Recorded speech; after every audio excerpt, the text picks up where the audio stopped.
Please subscribe Telugu 7 Media.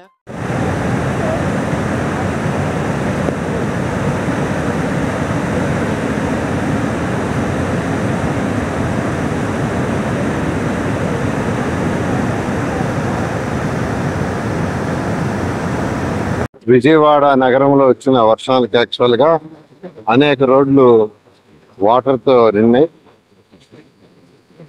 దానికి కారణం drainage సిస్టమ్ని సరిగా లేక, అందుకే 2014-19లో 500 కోట్లతో విజయవాడ నగర డ్రైనేజ్ సిస్టమ్ని చేయటం కోసంగా శాంక్షన్ చేసి కొంత వర్క్ చేస్తే గత ప్రభుత్వం దాన్ని కంటిన్యూ చేయక ఆ డబ్బుని డైవర్ట్ చేశారు. ఈ మధ్య నేను 15 రోజుల క్రితం యాక్చువల్గా వచ్చిన వర్షాలకు తిరిగే నేను కమిషనర్ గారు అయితే గమనించింది ఏంటంటే, కొన్ని దగ్గరలో డ్రైన్ 4 అడుగులు ఉంటే కొన్ని దగ్గరలకు వచ్చేళ్ళకి 2 అడుగులు వచ్చింది. 4 అడుగులు ఫ్లోర్ 2 అడుగులకు వచ్చేళ్ళకే ఆటోమేటిక్గా బ్లాక్ అవుతుంది. దానికి యాక్చువల్గా అధికారులకు చెప్పాను ఇమీడియట్గా వైడెన్ చేయమని. అయితే ఈ వర్షాకాలం సీజన్ పొందే చేయలేము, ఎందుకనంటే వాటర్ ఫ్లో అవుతుంది. అవన్నీ కొట్టేయాలి, ఆ యొక్క హౌసెస్ కావచ్చు, ప్రహరీ గోడలు కావచ్చు అన్నారు. నేను కమిషనర్ గారికి చాలా క్లియర్గా చెప్పాను, వర్షాలు తగ్గంగానే ఇమీడియట్గా కొట్టేసేసి వైడెన్ చేయమన్నాను. అదేవిధంగా ఈరోజు మా ఈఎన్సీ గారికి ఇన్స్ట్రక్షన్స్ ఇచ్చాను. ఈఎన్సీ గారు కమిషనర్ మొత్తం స్టడీ చేయండి, ఇన్ని రోడ్లు బ్లాక్ అయినాయంటే దాని రూట్ కాస్త తెలియాలి, ఎక్కడ మెయిన్గా ప్రాబ్లం వస్తుందని. దాని మీద యాక్చువల్గా వాళ్ళు వచ్చేస్తున్నారు. బుడమేరు మీద అసత్య ప్రత్యాలు నమ్మొద్దు, బుడమేరు నార్మల్గా ఉన్నాయి. ఈరోజు మధ్యాహ్నం ముఖ్యమంత్రి గారు క్లియర్గా రివ్యూ చేసి అన్ని డిపార్ట్మెంట్కి ఇన్స్ట్రక్షన్ ఇచ్చారు. ప్రతి డిపార్ట్మెంట్ వాళ్ళు జాగ్రత్తలు తీసుకోవాలి. అదేవిధంగా విజయవాడలో అయితే పునరావాస కేంద్రాలు ఎన్ని పెట్టారు, 15 పునరావాస కేంద్రాలు రెడీ చేసి పెట్టారు. వాటికి కావాల్సిన ఏర్పాట్లన్నీ ప్రస్తుతం అయితే వాటి యొక్క అవసరం లేదు. అయితే ముందు జాగ్రత్తగా అవన్నీ చేయడం జరిగింది. ఏది ఏమైనప్పటికీ ఈ వర్షాకాలం సీజన్ భాగంగానే విజయవాడ నగరంలో ఉండే డ్రైన్స్ ని పూర్తిగా ప్రక్షాళన చేస్తామని ఈ సందర్భంగా తెలియజేస్తున్నాం.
నుంచి అలా ఇక్కడ అడ్డుగా చేస్తే ఇదంతా 9 అడుగులు మనకి